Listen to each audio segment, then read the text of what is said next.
Hey, it's Greg here with MaritimeGardening.com, and it's time for my first garden tour of the year 2024, brought to you by Vessi's Seeds. So come around, let's have a look, and let me show you what's going on here. All right, so it's about 9 o'clock in the morning, middle of April 2024.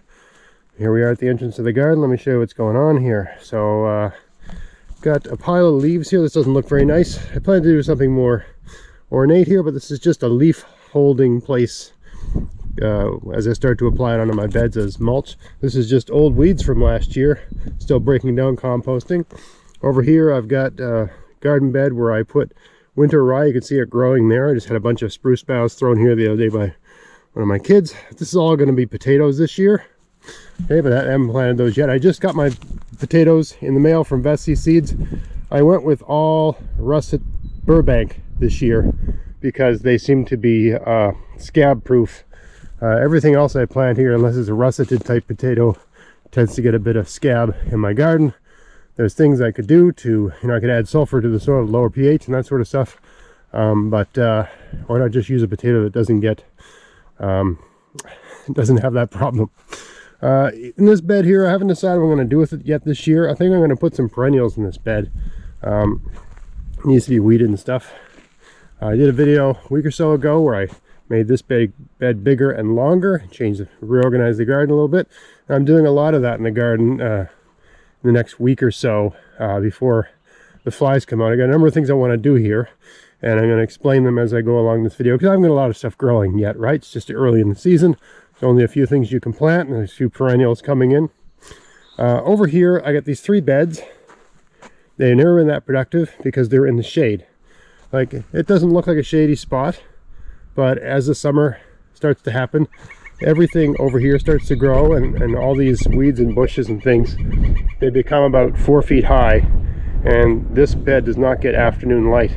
I found that on this side of the garden, everything that is within about 2 feet of the fence grows poorly. So I have all these beds bordered up against the fence to use the space well. But most of the things that grow there just don't grow that well, so it seems kind of pointless. So I'm going to move everything out about 2 feet from the fence. That's what I'm going to do. Right, so I'm going to be moving some things around here. You can see it's only like, this is a 6-foot bed, but only 4 feet of the bed actually grow well. Everything up against the fence doesn't grow, so there's just no point. So I got some work to do with that, but it's just one more thing to do. I got parsnips planted here with the cardboard in between the rows to suppress weeds. They haven't started growing yet, but they're in. Over here I got peas in the ground. You can see I already got the trellis sort of set up. This is going to be my standard peas and potatoes type setup. But the peas aren't up yet. I gotta put something along. This was I had winter rye here last year. It was in a lot thicker, so I had a different way of dealing with their winter rye. You can check out that video. I'll put a link to it at the end of this one. Kind of a neat technique. But the winter rye this year, a lot of it was stolen by, I'm gonna guess, chipmunks. So I just took the hoe to it and hoed it all up. That said, I'm still gonna put some cardboard on either side just to prevent anything else from growing. Once it's a little bit warmer up and the peas are up about 6 inches or so, I'll plant potatoes on either side of this trellis. Over here I got garlic coming up nice. I got about 6 inches worth of garlic that I planted last fall. Nice mulch on there. This part of the garden, again, I got that same situation. That direction is south, and the sun's always tends to be like an angle off in that direction, and so everything against the fence doesn't grow poorly. So it's sort of a waste of space. And all this walking path space I have is good growing space. So it makes sense to reorient the beds and make them wider. So I'm going to have beds that are about 6 feet by 8 feet, different kind of configuration on the usual thing.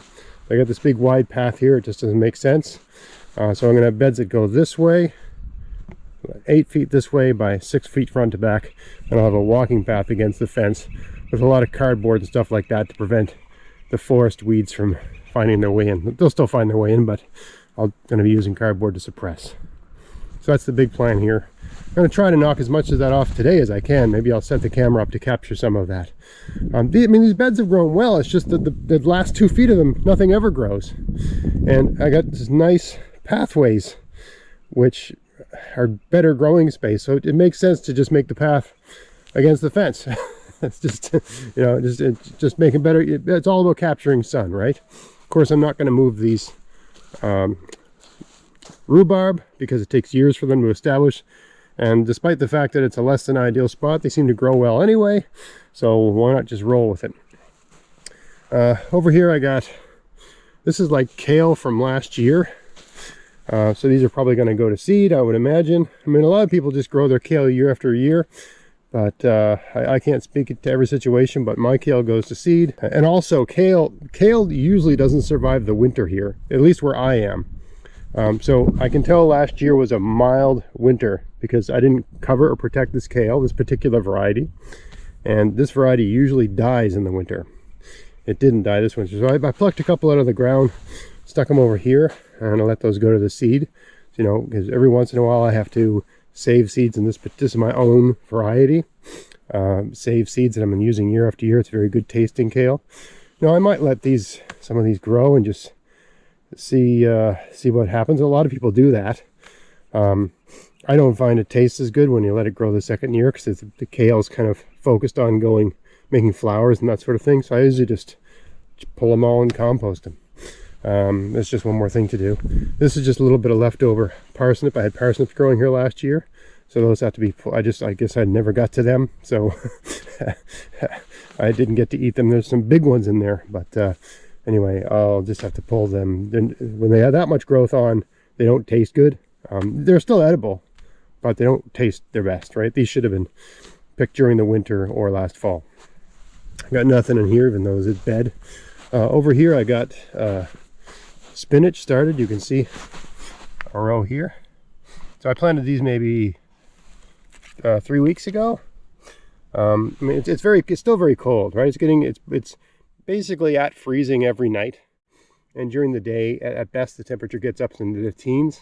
All right, so everything's growing very slowly. Just the other day, I planted another row of spinach here, hoping to get some sort of succession planting. But down the middle, once it warms up, like in June, I'll plant climbing beans, the vortex ones that I like so much. Vortex, is that correct? Vortex bean, really nice, long, tasty bean. All right, so I'll have beans just when the spinach are sort of coming on, and then I'll either just mulch this or plant something else like a potato on either side of the bean for the summer. Right, the sun rises over there, sun sets over there. Right, so whatever you plant on either side is just going to get sort of half of the sun, you know, and the beans will get full sun. One of these beds, probably here or here, will be cucumbers. Over here, just nothing's planted yet. This bed here is just nice and big. I can't remember what I'm going to put there. Maybe peppers? I can't remember. Zucchini. That's going to be a zucchini bed. This bed, I made it wider from last year. I've got lettuce planted in it. 3 rows of lettuce, like that, going that way. And eventually this is a nice sunny spot right in the middle of the garden. This is going to be peppers, is the idea. I'll have 2 rows of peppers, but they can't go out for like, what is it, like almost 2 months. Right now they're growing in a window in the house. So I can grow a lettuce here and just stick the peppers in later on. That's where they're going. Can't remember what I'm going to grow here. You can see how this bed comes further into the walking path than this one, right? And you see how that one's been extended, right? So all of these rock beds, I got to find the rocks, but I'm going to extend them all a good 2 more feet into the walking path. Because what's the point of having a path this wide, right? You don't need it that wide. That width there is wide enough to kneel perpendicular to that bed or that bed. Plenty of room to maneuver a wheelbarrow, that sort of thing. 2 feet, give or take, is all the width you need for a walking path, sort of ideal. Or for me, because I'm tall, a little bit longer than 2 feet, 26 inch. So there's no point in having it 4 feet. Just, you know, no point. It's just, you're just making more path in place you could have growing stuff. So I just gotta gather rocks and move rocks and do all that stuff. Today it's supposed to rain in the afternoon, so I'm trying to get as much done this morning as I can after I finish filming this tour video. Nothing's planted here. This is last year's strawberries. You can see they're starting to grow. This will be the last year for strawberries here. The bed's overrun with weeds. The strawberries are like 4 or 5 years old. They're basically done anyway. And I'm going to get out of the practice of having strawberries in this part of the garden. I've got some more growing over there. I'll show you that in a little bit. This was peppers last year. Can't remember what I'm growing here this year. Something. Raspberries are starting to come in. You can see they're starting to bud up, right? Some of them buds are even opening a little bit, right? I still haven't gone at this raspberry bed with pruners yet, because some of these stalks are old. Some of these canes are old and have to be removed. Like you can see, this is a cane where we got growth. This one here is dead. That needs to come out. All right, so I got a bit of work to do there. Over here, asparagus have not started growing yet. At least I can't see them yet. This is garlic coming in, looking good.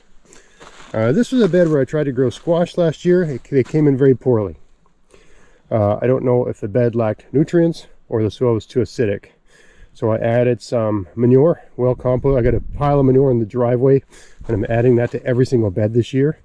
But I added maybe 4 wheelbarrowfuls of manure to this bed. And I also added a little bit of lime, just to, not an incredible amount, just a little bit on the off chance that the bed was too acidic. This bed was definitely acidic. I tried to grow beets here and they grew really, really, really poorly. And I meant to make a video, but I didn't. I did a soil test here, a really rudimentary one, where you take some of the soil and a bit of water, and you just add baking soda, and it fizzed right up. So the soil was acidic. I'm going to grow potatoes here because they like acidic soil. I'm not going to treat this. Okay, I'm going to grow a variety of potato that would normally get scab in my garden. And the argument is that if I can't remember, it's a bacteria or a fungus that causes potato scab, it's one or the other. I think it's a bacteria, but anyway, doesn't matter. Apparently that, I think it's bacteria, has difficulty operating when the soil is acidic. So I thought, why not have a little fun, plant a variety of potato that I really like, that is a bit susceptible to scab here. And let's just see if this acidic soil protects the potato from the scab. So that's the plan for this bed. New bed here, haven't planted anything yet. Might be planting onions here. I think that is the plan. I got garlic here. The idea is for all 3 of these beds to be fruit beds. You can see how there's a line, sand, wood chips, right? So the idea is the wood chip part of the garden is fruit. That's the idea. So these are strawberries. I meant to film it, but I just, these came in the mail from Bessie's. I can't remember the variety. I'll put it up on the screen. Sable, maybe? I can't remember. Anyway, I got about 27 in one pack, right? And they delivered those, I don't know, a few days ago. And I came out that evening after supper. I was out here till dark, preparing these beds and getting them in the ground, right? They might even be spaced a bit too close together. I got like 1, 2, 3, and then 1, 2, and then 1, 2, 3. Right, that sort of thing. So 5, 6, 7, 8, 9, 10, 11, 12, 13. So I got 13 in this bed. That's the idea anyway, right? And same idea out here. I didn't have enough, because 27 divided by 2 does not equal 2 13s. But some of the old strawberries that I had growing in the ground, I found some of their babies and planted those in. But I just, wanted to try a new variety of strawberry. Just threw away all the old stuff and started with the new stuff. Sometimes that's a good way to get things going. I got to put a mulch down. I'm gonna wrap paper over all of this soil, leaf bag paper, and then just weight it down with mulch. And the idea is that it'll really, really do a good job of suppressing the weeds. I think I might do a video on that. Anyway, I got 2 strawberry beds here. This is lingonberry, or partridge berries, we call them around here in Newfoundland, Nova Scotia. Hoping that this is the year, because this should be year 4 for these. I got a few berries last year, but they got taken out by the birds, but it wasn't enough to make jam with. But the bed's really coming in good, so I'm hoping this is the year. You can see I mulched it with mosses just from down the woods there, off fallen logs and stuff like that. Because in nature, that's kind of how this stuff grows anyway, so it makes sense. The long-term plan is for these 2 beds to be some kind of fruit as well. I just haven't decided what. right? But that's the long-term plan. Blueberries. This is the second year since they were moved, so I'm hoping I get some production this year. I got a bit of a problem with the blueberries this year where they have a disease. They've had it for years, but I finally identified the disease this year. It's called witch's broom, and if you read agricultural extension advice about how to deal with witch's broom, they say pull out the plants and burn them. So not good, but they've had it for a number of years and they do produce anyway. So I've just cut it all back. I don't know if there's any pieces. Here's a piece. When you have witch's broom, the new growth comes in like this, like a witch's broom, and it's got this sort of cracked texture, and the new growth dies. You know, it comes in this bushy broom-like formation, and then it dies and it doesn't produce anything, right? So I don't know if that means that the long-term prognosis is that, you know, it's just not going to produce new shoots, and the plants are going to just become less and less productive over time. This summer will be the test case. If I don't get good production out of them this summer, I'll be pulling everything out and starting over with some other kind of berry. I might even just move these, gradually start moving the berries I have back here against the fence into this row, instead of having them behind these fruit trees. These fruit trees are going to get bigger and bigger and make more and more shade. Right, and I got these big, you know, beautiful haskaps. Like you see, they're starting to open up now. This bush was the most productive. I have 3 haskap bushes. 3? Yes, 3. I have 3 haskap bushes. This was the most productive. I got enough out of this for about 4 jars of jam, just from one bush. I mean, there was stuff on the other bushes, but it was minimal. So I'm hoping, this bush was moved last year, so it was very unproductive, but hopefully it's happy in this spot. These are Saskatoon. Maybe I'll move these this year because they're kind of crammed in here, and you know, I haven't got any production off of these, nothing meaningful. You know, if I just see a few berries, I let the birds have them. It's not, I'm all about making jam, right? So, and I'm pretty sure Saskatoon's the kind of thing you make a jam with, but I don't know enough about it. Anyway, yeah. Depending on the production of these, I mean, I'm going to leave them now because I want to get something off of them, but yeah, maybe I'll move. If these are not producing and I have to pull them, I'll start migrating the bushes that are along the fence over, or get more berries and just have a lot of berries. You know, we have one of those families that loves jam, right? So you can never have enough berries around the house. Down here I got this lovage starting to come in. It's kind of like a celery type thing, right? So yeah, just starting to come in now. We'll get more and more of that as the year goes on. You can see you got some weeds happening here, so I'm gonna have to get some cardboard and paper and mulch that in good. Oh yeah, lovage is coming in. Another haskap here. Over here I got the grapes that I moved last year. I see some, I mean, the leaves grew on them last year. The move didn't kill the plant. But you know, I think it spent most of last year just recovering from being moved. And the grapes are always the slowest, like of my perennials. They come in last. So I won't know what's going on with these grapes for another month or so. My wife was saying, why did you even bother replanting that? Because these are like a wine grape. They're not like, you know, like a fruit, the kind you have in a bowl as a dessert. They're like the kind of grape you'd use to make a wine or grape juice, or maybe a grape jelly. But I like having the mature leaves to use for pickling, right? You use grape leaves when you make dill pickles and that sort of thing. It keeps them nice and crunchy because there's a chemical in them that allows that. So I don't know what to do, but I know my wife and kids would prefer a kind of seedless, tasty, sweet, juicy grape as opposed to what I've got here. So just one more thing to think about, right? You know, garden is always just an ongoing set of adjustments. In terms of the trees, I can't remember the variety of this, but the apple I planted here last year is doing good. This is a pear tree. Looks all right to me. We'll see how that goes. And the Sweet 16 that I moved last year. The buds look good. So we'll see what happens this summer. This will be year 2 since this plant was moved. I moved it last year and it grew.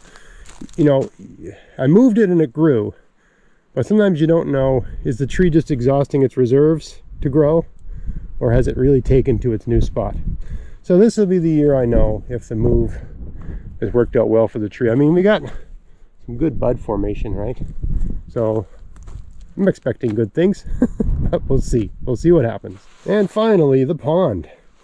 So I was very concerned that the goldfish didn't make it in the pond, because I've not seen them, right? In my other pond, the one over there, there's like one goldfish living in that pond, and kind of lonely. So I was thinking this year I'll take a few of them out of this one and divvy them up. My original plan was to fill the other pond in. I'll show you that in a second, and just have one pond, but I didn't have the heart to do that. The other pond is such a success, and it's good to have 2 experiments going all the time. Anyway, this pond all winter long, I mean, the whole thing froze up solid. It looks like the moss that I had growing along this concrete bank has survived the winter, although I can tell there's been birds pecking around and messing it up. See how it's all ripped off? See all that stuff floating over there? That's from birds. There was a robin in here this morning. I don't know what they're getting out of there, but they're getting something, because they've been going to town on it. It'll grow back eventually. You can see this section here is all pulverized, and a section over there. And I wrote an article about this in my serial style book that I'm publishing on Substack. Those are spots where, when I was making the cement, instead of following the cement recipe, 2 parts sand, 3 parts